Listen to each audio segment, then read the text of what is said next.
बिस्मिल्लाहिर्रहमानिर्रहीम। अस्सलाम वालेकुम। मैं हूँ पिज़्ज़ा हसन गुलाम रसूल और मरकज़ बिलाल लाहौर से आप सबकी खिदमत में हाजिर हूँ।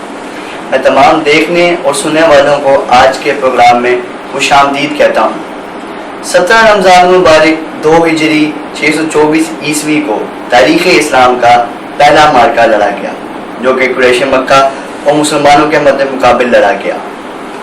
जब मुसलमान मदीना मुनव्वरा से रवाना हुए तो वो चाहते थे कि वो अबू सुफियान के तिजारती काफ़िले पे गलबा हासिल कर लें, जो कि सिर्फ 40 अफराद में मुश्तमिल था और वह तजारत के घर से मुल्क शाम से मक्का जा रहा था। मगर अल्लाह चाहता था कि मुसलमान अपने से कम की बजाय अपने से ज़्यादा पर गलबा हासिल करें। यह अल्लाह की मशीयत ही थी कि मुसलमान अबू जहल के लश्कर से मद्दे मुकाबिल हुए और लड़े। अबू जहल का लश्कर हर लिहाज से मुसलमानों से आगे था, चाहे वो तादाद हो, असला हो, सवारियां हो और अशाए खुर्दोनोश में भी वो मुसलमानों से आगे था। अगर अल्लाह की मशीयत थी तो अल्लाह की मदद भी मुसलमानों के साथ थी और अल्लाह ने मदद की मुसलमानों की 1000 फरिश्तों के साथ और मुसलमान कुफार मक्का पर गलबा हासिल करने में कामयाब भी हो गए। अल्लाह ने ये क्यों किया? वो साबित करना चाहता था लियहक़्क़ल हक़्क़ व युब्तिल बातिल, ताकि वो साबित कर दे हक का हक होना और बातिल का बातिल होना। इसीलिए इसे हक और बातिल का मार्का भी कहते हैं। मोहतरम नाज़रीन, हमेशा की तरह हमारे साथ मौजूद हैं हमारी रहनुमाई के लिए मुल्क पाकिस्तान के मारूफ मजहबी स्कॉलर रामापी शफात रसूल। मैं उनका प्रोग्राम में खुशामदीद कहता हूँ। और नाज़रीन, आज के पहले सवाल की तरफ बढ़ता हूँ कि लामत साहब, ग़ज़वा बदर के क्या असबाब थे? बिस्मिल्लाहिर्रहमानिर्रहीम। ग़ज़वा बदर का सबसे बड़ा सबब तो सरदारान मक्का का इस्लाम की अदावत, बुग़्ज़ और इनाद था। और वो बुग़्ज़ और इनाद हर दम बढ़ता जाता था, उसमें इजाफा होता जाता था जब वो मुसलमानों की तरक्की, उरूज और फैलाव को देखते। वो मुसलमान मक्का से हिजरत करके मदीना चले गए थे, मगर मुसलमानों की दिन ब दिन रोज़ बरोज़ इजाफा सरदारान मक्का के लिए बड़ी तकलीफ का बाइस था। और वो मौके की तलाश में रहते थे कि किसी न किसी तरीके से मुसलमानों को बुलंद पहुंचाई जाए और इनका खात्मा कर दिया जाए। इसके नतीजे में अब ज़ाहिरी बहाना तो वो काफिला बना कि जिसके तरफ नबी पाक सल्लल्लाहु अलैहि वसल्लम ने कुछ सहाबा किराम को रवाना किया। जब ये खबर मक्का में पहुंची तो सरदारान मक्का को मौका मिल गया मदीना पर चढ़ाई का। हालांकि वो काफिला रास्ता बदल के मक्का बखैर सलामती पहुंच चुका था। तो सरदारान मक्का में से कुछ ने कहा कि अब तो आपको नहीं जाना चाहिए, आपको तो था ना काफिला, तिजारत, आपका रिस्क शाम से वो लेकर आ रहे थे, वो तो आपके पास सलामती और खैरियत के साथ पहुंच गया था। मगर फिर भी वो ना टले। तो इस बात उनके इस रवैये से पता चलता है कि काफिला का तो एक बहाना था, मगर दर हकीकत उनके दिल में इस्लाम का इनाद था। वो वहाँ से रवाना हुए नबी पाक सल्लल्लाहु अलैहि वसल्लम ने इधर मुशावरत शुरू की। तो सहाबा किराम में से कुछ ने कहा कि आप मदीना में हम उनसे जंग करेंगे, कुछ ने कहा कि हमें मदीना से बाहर निकल के करनी चाहिए। तो नबी पाक सल्लल्लाहु अलैहि वसल्लम अपने सहाबा किराम और जानिसारान के साथ मदीना से निकले और बदर में आपने उनका आमना सामना किया। जिस तरह आपने फरमाया कि हुजूर ने मशवरा किया सहाबा से, कुरान पाक में अल्लाह ताला ने फरमाया वशाविरहुम फिल अम्र फइज़ा अज़मत फतवक्कल अला अल्लाह, कि मशवरा पहले, आज़म इरादा बाद में और तवक्कुल उसके बाद। ये कुरान की एक तरतीब है। हमारे यहाँ ये समझते हैं कि अगर हमने मशवरा किया तो शायद अल्लाह पर तवक्कुल नहीं किया। ऐसा नहीं है। कुरान में अल्लाह ताला ने प्यारे आका सल्लल्लाहु अलैहि वसल्लम को मुखातिब किया और हजूर कुरान का मुखातब थे। बज़ाहिर हजूर से खिताब था, दर हकीकत पूरी उम्मत को ये तालीम और तलकीन की जा रही थी कि किसी भी मसला में कदम उठाने से पहले बाहमी मशवरा करो, और जब मशवरा करने के बाद जिस नतीजे पर पहुँचो फिर इरादा कर लो। इरादा करने के बाद अपनी मुशावरत पर घुमांड न करना, अपनी ताकत पर न घुमांड करना, अपनी कुव्वत पर घुमांड नहीं करना, अपनी तदबीर पर घुमांड नहीं करना कि मैंने बहुत बड़ी तदबीर की है, मैंने बड़ी अच्छी मुशावरत की है तो अब तो कामयाबी ही कामयाबी है मेरे लिए। फरमाया ये नहीं, सब कुछ करने के बाद फतवक्कल अल्लाह, तवक्कल अल्लाह पर करो कि जीत हार अब अल्लाह की तरफ से। तवक्कल सिर्फ अल्लाह पर ही होना चाहिए। अहमद साहब, अगला सवाल ये कि मुसलमान गज़वा बदर में एक ऐसा लश्कर अपने सामने देख रहे थे कि जो हर लिहाज से उनसे आगे था, लेकिन वो फिर भी क्या जज्बा था कि मुसलमान साबित कदम रहे? सबसे बड़ा जज्बा तो ये था कि उनमें रसूलुल्लाह सल्लल्लाहु अलैहि वसल्लम थे। सहाबा किराम ने इसका बरमला इजहार भी किया। उन्होंने कहा कि सरदारान मक्का से कि तुम हमसे नहीं जीत सकते, इसलिए कि जो कुछ तुम्हारे पास है वो हमारे पास भी है, वो तादाद में कम है। मसलन उधर अगर जंगजू थे, इधर मुजाहिद थे, उधर अगर तलवार थी तो इधर भी तलवार थी, उधर अगर नेज़ा था तो इधर भी नेज़ा था, उधर भाला था तो इधर भी भाला था। यानी जो नौइयत असले की उधर थी उसी नौइयत का असला मुसलमान के पास भी था।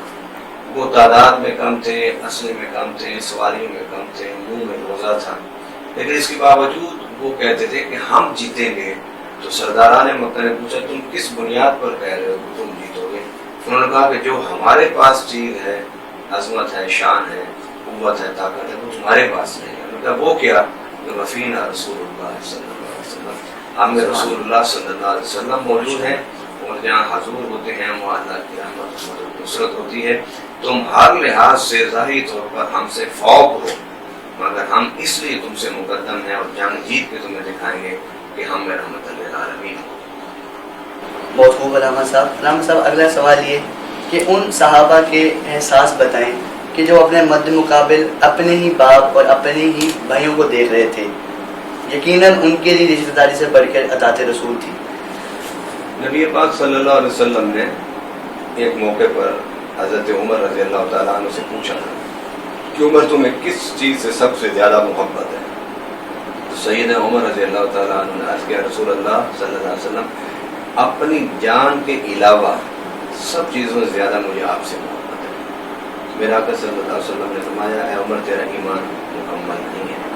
तो उमर फारूक तड़पे और तड़प कर अर्ज़ किया रसूल अल्लाह, अब तक तो मुझे अपनी जान से ज़्यादा प्यार था, मगर अब मैं अल्लाह की कसम उठा के कहता हूँ कि आप सबसे ज़्यादा मुझे महबूब हैं और यहाँ तक कि मेरी जान से भी आप मुझे ज़्यादा महबूब हैं। अब ये जज्बा था सहाबा किराम का कि इस जज्बे के साथ वो मैदान जंग में गए थे। अब सामने हज़रत उमर फारूक रज़ी अल्लाह तआला अन्हु के सामने उनके मामू आए थे। उन्होंने उनको नहीं छोड़ा और कहा कि मैं तुम्हें मामू समझ के नहीं छोड़ूंगा, बल्कि दुश्मन रसूल समझ के सबसे मुलाकात। इसी तरीके से सैयदना अबू बकर सिद्दीक़ रज़ी अल्लाह तआला अन्हु के सामने बैठकर इस्लाम कबूल करने के बाद हज़रत अब्दुर्रहमान बिन अबी बकर ने कहा कि फलां जंग पर आप मेरी तलवार के नीचे आए थे, मैंने आपको बाप समझ के छोड़ दिया था। फलां जंग पर आप मेरी तलवार के नीचे आए थे, मैं चाहता तो इस झटके से आपका सर उड़ा देता। मैंने कहा कि मेरी माँ पूरी माँ बेवा हो जाएगी, मेरे भाई यतीम हो जाएंगे, तो मैं आपको छोड़ता रहा। हज़रत अबू बकर सिद्दीक़ रज़ी अल्लाह तआला अन्हु ये सुन रहे थे तो आपका चेहरा जलाल से सुर्ख हो गया।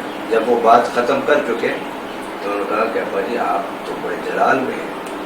आपने फरमाया बेटा तूने तो मुझे बाप समझ के 3 जगहों पर छोड़ दिया, और अगर तू मेरी तलवार के नीचे एक बार भी आ जाता तो मैं तुझे अपना बेटा नहीं बल्कि नबी का गुस्ताख समझ के तेरा सर तक सौदा कर देता। तो मुसलमानों ने जो जंग जीती है वो जंग इस बुनियाद पर जीती थी कि हम अगर जिंदा रहें तो गाजी, और अगर मर जाएं कट जाएं तो शहीद।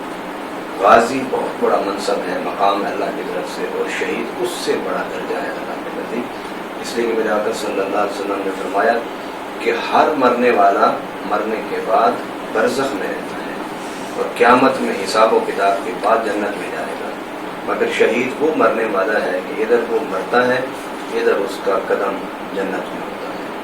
वो क़यामत आने से पहले, बरज़ख के मामलात से पहले ही अल्लाह ताला उसे जन्नत अता फरमा देता है। माशाअल्लाह। मोहतरम नाज़रीन, आज हमारे साथ मौजूद है नाती अशार पेश करने की ज़्यादा जाबद अली।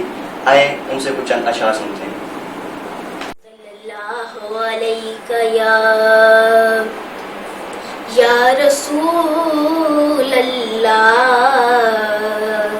وسلم علیک یا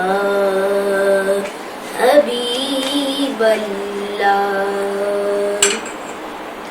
سب سے اولا والا ہمارا نبی, سب سے اولا والا ہمارا نبی, سب سے بالا والا ہمارا نبی. اپنے مولا کا پیارا ہمارا نبی, اپنے مولا کا پیارا ہمارا نبی, دونوں عالم کا دولہا ہمارا نبی, دونوں عالم کا دولہا ہمارا نبی. کون دیتا ہے دینے کو منہ چاہیے, کون دیتا ہے دینے کو منہ چاہیے, دینے والا ایسا ہمارا نبی, دینے والا ہے سچا ہمارا نبی. سب سے اولا والا ہمارا نبی, سب سے بالا والا ہمارا نبی. کیا خبر کتنے تارے کھیلے چھپ گئے, کیا خبر کتنے تارے کھیلے چھپ گئے, پر نہ ڈوبے نہ ڈوبا ہمارا نبی, پر نہ ڈوبے نہ ڈوبا ہمارا نبی. سب سے اولا والا ہمارا نبی, سب سے بالا والا ہمارا نبی. خلق سے اولیاء سے رسول, خلق سے اولیاء سے رسول, اور رسولوں سے اعلیٰ ہمارا نبی, سب سے اولا والا ہمارا نبی. بے شک سب سے اولا و اعلیٰ ہمارا نبی, سب سے بالا و بالا ہمارا نبی. یہ تھے پیرزادہ جابر رسول علی. علامہ صاحب, میرا اگلا سوال یہ, میں اس کو ایمانی ساتھی سمجھتا ہوں کہ غزوہ بدر میں سیدنا امیر حمزہ اور مولا علی کا کردار کیا تھا؟ غزوہ بدر میں جو اللہ تعالیٰ نے مسلمانوں کو فتح عطا فرمائی, یقیناً اس کی سب سے بڑی وجہ نبی پاک صلی اللہ علیہ وسلم کی قیادت تھی, آپ کا وجود بابرکات تھا. اس کے ساتھ دوسری وجہ یہ تھی کہ اللہ تعالیٰ نے آسمان سے مسلمانوں کی مدد و نصرت کے لیے فرشتوں کو بھیجا تھا. یہ ایک باطنی وجہ تھی, ایک روحانی سبب تھا کہ جس کو مسلمان دیکھ رہے تھے, نبی پاک صلی اللہ علیہ وسلم دیکھ رہے تھے. باقی یہ دیکھ تو نہیں رہے تھے لیکن وہ محسوس کر رہے تھے کہ مسلمانوں کے ساتھ کوئی غیبی طاقت و قوت موجود ہے، مگر ظاہری سبب جس نے جنگ کا نقشہ بدل کے رکھ دیا وہ یہ تھا کہ حضرت امیر حمزہ سید الشہداء رضی اللہ تعالیٰ عنہ، مولا کائنات حضرت سیدنا علی علیہ السلام رضی اللہ تعالیٰ عنہ نے جس جرت اور شجاعت کے ساتھ آپ نے میدان جنگ میں اترے آپ، اور آپ نے آنے والے مد مقابل جو سرداران مکہ تھے ان کو قتل کیا، مسلمانوں کی طرف سے بہادرانہ اور جرت مندانہ یہ اقدام کفر کے چکے اس سے چھوٹنے شروع ہوئے، تو مولا علی اور امیر حمزہ رضی اللہ تعالیٰ عنہما نے میدان بہادری کے ساتھ جس طرح پیش قدمی کی اس سے کافروں کے حوصلے پست ہوئے، اور ایسے پست ہوئے کہ پھر ان کے قدم میدان جنگ میں جم نہیں سکے۔ بہت بہت شکریہ علامہ صاحب آپ کے ٹائم کا، آپ کا بھی بہت شکریہ۔ بے شک کفار مسلمان سے ہر لحاظ میں آگے تھے، مگر اللہ کی نصرت بھی مسلمانوں کے ساتھ تھی، جس کی وجہ سے انہوں نے اس کفار مکہ پر غلبہ پایا۔ آج کے لیے اتنا ہی، انشاءاللہ جلد ملاقات ہوگی، ابھی ڈھیر ساری دعاؤں میں یاد رکھیے گا۔ اللہ حافظ۔